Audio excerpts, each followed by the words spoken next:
جو ہمیں ذہن کے اندر بٹھانا ہے۔ دوسرا حصہ قرآن مجید کا طلب، طلب کے معنی چاہنا۔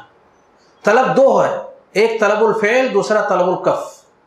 اس کام کو کرنا ہے، اس کام کو نہیں کرنا ہے، دونوں کو عربی زبان میں طلب کہا جاتا ہے۔ پورے قرآن میں اللہ جس کو آپ نے احکام سے تعبیر کیا، آپ نے کیا کہا؟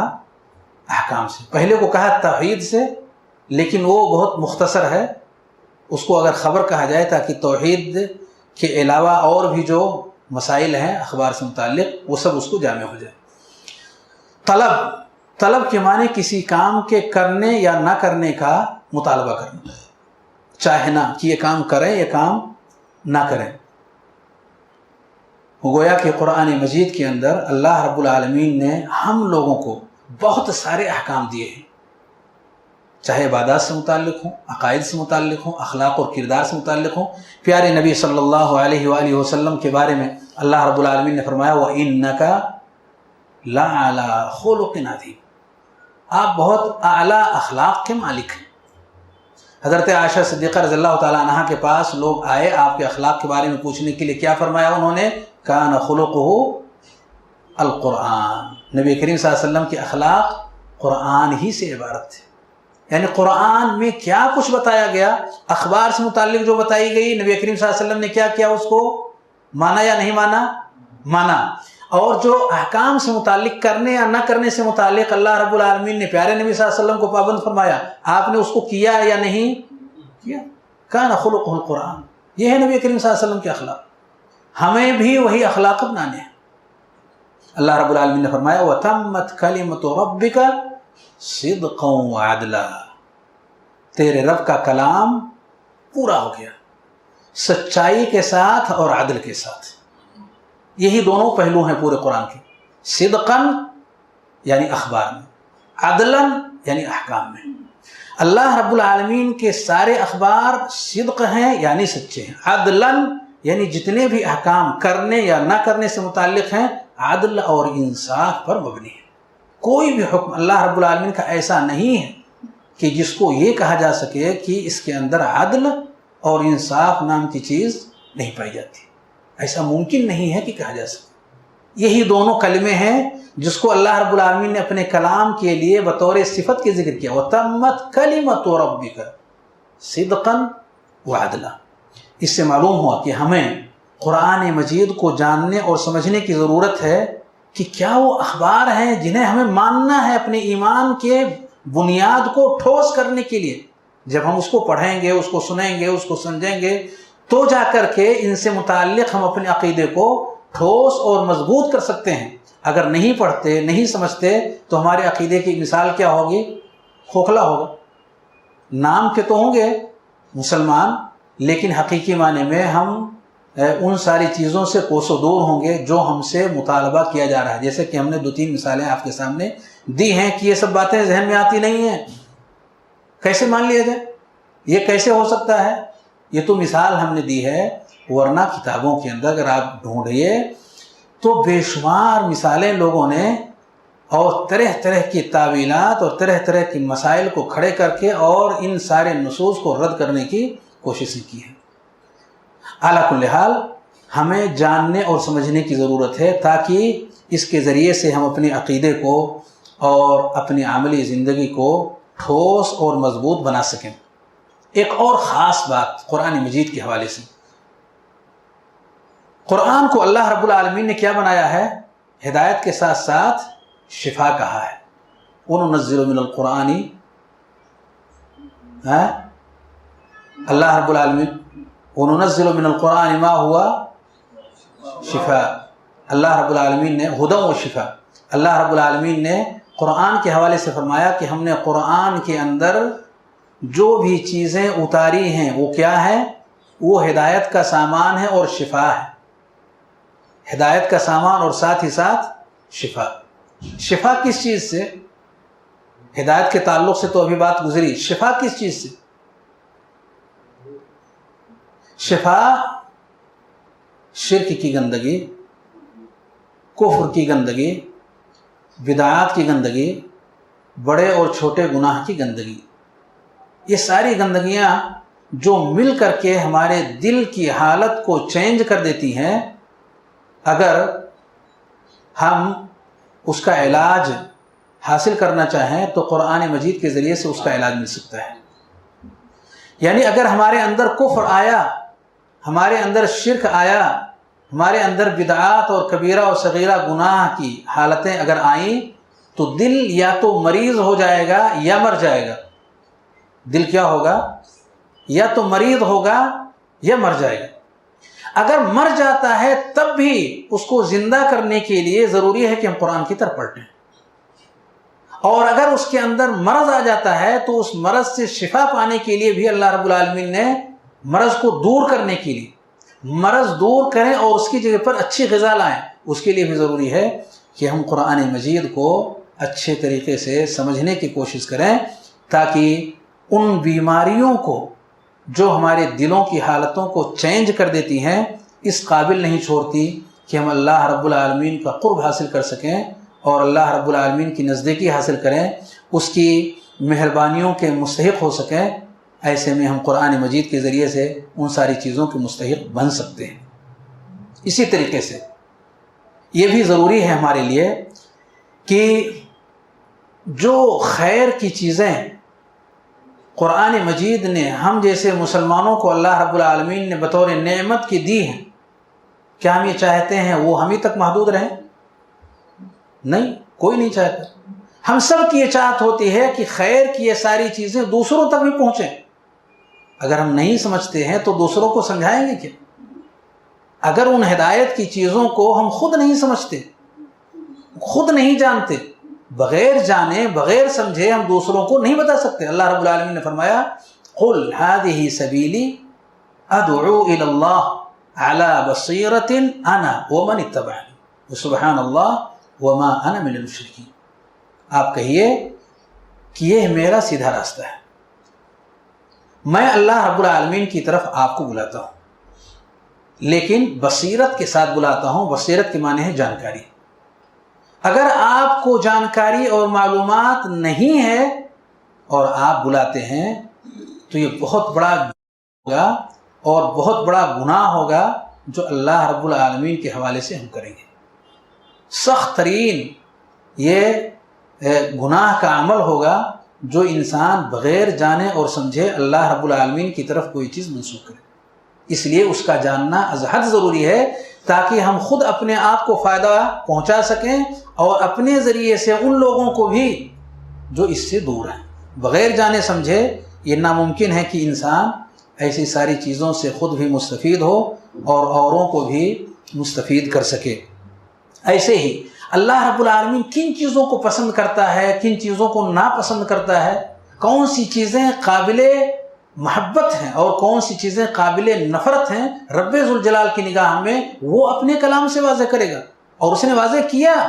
تو جب تک اس کے کلام کو ہم نہ سمجھیں ہمیں یہ کیسے پتہ چلے گا کہ کن چیزوں کو ہمارے رب نے پسند کیا کہ ہم اس کو کریں اور کن چیزوں کو ہمارے رب نے ناپسند کیا تاکہ اس سے ہم اپنے آپ کو دور رکھیں۔ اس لیے بھی جاننا قرآن مجید کو ضروری ہے۔ اسی کے ساتھ ساتھ آج کی زندگی میں، بھاگ دوڑ کی اس زندگی میں جگہ جگہ آپ دیکھیں لوگوں کو بے چینی، اضطراب، قلق، بے چینی کے شکار ہیں۔ کیا اہل ایمان بھی بے چینی کے شکار ہیں؟ اگر وہ قرآن سے دور رہتے ہیں، اس کو نہیں سمجھتے ہیں، اس کو جانتے نہیں ہیں، اپنے ذہن و دماغ کا حصہ بناتے نہیں ہیں، انہیں بھی بے چینی ہوگی۔ الذین آمنوا وتطمئن قلوبهم بذکر اللہ الا بذکر اللہ تطمئن القلوب۔ اگر یہ اطمینان اور سکون آپ چاہتے ہیں تو رب کے کلام ہی سے یہ اطمینان آپ کو مل سکتا ہے، اور وہ اطمینان اگر ظاہری کلام سے آپ کو مل سکتا ہے تو آپ یقین مانیں کہ اس کو اگر آپ نے سمجھ کر کے اور پڑھا ہے، دل و جان سے اس کو ادا کیا ہے، تو یقیناً اس کا اثر دوگنا ہوگا۔ اسی کے ساتھ ساتھ ہمیں کیسے معلوم ہوا کہ یہ کلام برحق؟ اتنی صدیاں بیت گئیں، کیا کوئی چینجنگ رب کے کلام کے اندر ہمیں نظر آئی؟ کوئی اختلاف رب کے کلام کے اندر ہمیں نظر آیا؟ کسی کو نظر آیا جس نے ظاہر کیا ہو؟ یہ کس بات کی دلیل ہے؟ ہمیں اس چیز کو پرکھنے کی ضرورت ہے، جاننے کی ضرورت ہے، تاکہ لوگوں کو بھی ہم بتا سکیں کہ یہ کلام اللہ ہی کا ہے، کسی اور کا کلام نہیں ہے۔ ایک خاص بات جس کی طرف توجہ دینی ہے، دنیا میں عزت، سیادت، تمکنت اگر کسی شخص کو اللہ رب العالمین دے سکتا ہے تو اس شخص کو جس نے قرآن کو پورے طور پر اپنا لیا ہو۔ حضرت عمر رضی اللہ تعالیٰ عنہ فرماتے ہیں ان اللہ یرفع بہذا الکتاب اقواما ویضع بہ آخرین، اس کتاب سے اللہ رب العالمین بہت سارے لوگوں کو بلند اور اونچے درجے پر پہنچائے گا اور بہت سارے لوگوں کو نیچے کی طرف لے جائے گا اس قرآن کے ذریعے سے۔ یعنی اگر اس کو ہم صحیح معنی میں جانیں گے، سمجھیں گے اور اس کے تقاضوں کو اپنی زندگی میں اتاریں گے تو یہ صورتحال ہمارے سامنے آئے گی۔ اسی کے ساتھ ساتھ آخری بات کہہ کر کے میں اپنی بات کو ختم کرتا ہوں۔ آخری بات کیا؟ اگر ہم قرآن کو ویسے نہ سمجھنے کی کوشش کریں جیسے صحابہ نے اس کو سمجھا ہے، منمانی ہم نے اگر اس کو سمجھنے کی کوششیں کی یا لوگوں کے نکالے ہوئے طریقے اور عادات کے مطابق اس کو سمجھنے کی کوشش کیا، اپنی ضرورت اور اپنی حاجت اور اپنی خواہش کی بنیاد پر قرآن کے معانی اور مفاہیم کو ہم نے ترتیب دینا شروع کر دیا تو اس کا بڑا خطرناک نتیجہ ہے۔ کیا ہے نتیجہ؟ ہم ہمیش کے گڈھے کی طرف اپنے آپ کو بڑھائیں گے، جیسے کہ ان لوگوں نے جنہوں نے قرن اول کے اندر صحابہ کے راستے سے اپنے آپ کو دور کیا، ان کے اندر وہ علم نہیں آیا قرآن کا جو صحابہ کے اندر موجود تھا۔ حضرت عبداللہ بن عباس رضی اللہ عنہما فرماتے ہیں جئتکم من عند اصحاب رسول اللہ صلی اللہ علیہ وسلم ولیس فیکم منہم احد، میں آپ کے پاس صحابہ کی طرف سے آ رہا ہوں اور آپ لوگوں میں سے کوئی بھی شخص شرف صحبت سے متصف نہیں ہے، کوئی بھی صحابی نہیں ہے آپ میں سے۔ وعلیہم نزل القرآن وہم اعلم بتاویلہ منکم، قرآن انہی پر نازل ہو اور وہ قرآن کے معانی اور مفاہیم کو آپ سے کہیں زیادہ وہ سمجھنے والے تھے۔ یعنی گویا کہ صحابہ کے فہم قرآن سے ہٹ کر کے جن لوگوں نے منمانی قرآن مجید کے معنی اور مفاہیم کو اپنے انداز سے سیکھنے اور سمجھنے کی کوشش کیا، وہ ان لوگوں کے راستے پر چلے گئے جنہیں سمجھانے کے لیے عبداللہ بن عباس رضی اللہ عنہما تشریف لے گئے تھے۔ میری مراد ہے خوارج سے، بھٹک گئے۔ یہ وہ لوگ ہیں جنہوں نے مسجدوں کو آباد کیا، یہ وہ لوگ ہیں جن کی نمازوں کے سامنے صحابہ اپنی نمازوں کو ہیچ سمجھتے تھے، کم تر سمجھتے تھے، کوئی حیثیت ان کی نمازوں کے سامنے نہیں ہوتی۔ لیکن نبی کریم صلی اللہ علیہ وسلم نے فرمایا قرآن پڑھیں گے گلے کے نیچے نہیں اترے گا اور یہ دین سے ایسے نکل جائیں گے جیسے کہ کون نکل جاتا؟ تیر کمان سے نکل جاتی ہے۔ اگر میں انہیں پاؤں تو قوم عاد کی طرح سے قتل کر دوں۔ شر قتل تحت عدیم السماء، آسمان کے نیچے ان سے برے مقتول کوئی نہیں ہے۔ کیا وجہ تھی اتنا بڑا جرم انہوں نے کیا؟ صحابہ کے فہم قرآن کو انہوں نے اپنے لیے نمونہ نہیں بنایا۔ اللہ رب العالمین سے دعا ہے بار الہ ہم تمام بھائیوں کو قرآن مجید سے جڑنے کی توفیق عطا فرمائے، قرآن مجید کو زیادہ سے زیادہ سمجھنے کی توفیق عطا فرمائے، صحابہ کرام کے نمونوں کو اپنی زندگی میں اتارنے کی توفیق عطا فرمائے۔ وآخر دعوانا الحمدللہ رب العالمین وصلی اللہ وسلم علی نبینا محمد وعلى آله وصحبه أجمعين، والسلام عليكم ورحمة الله وبركاته۔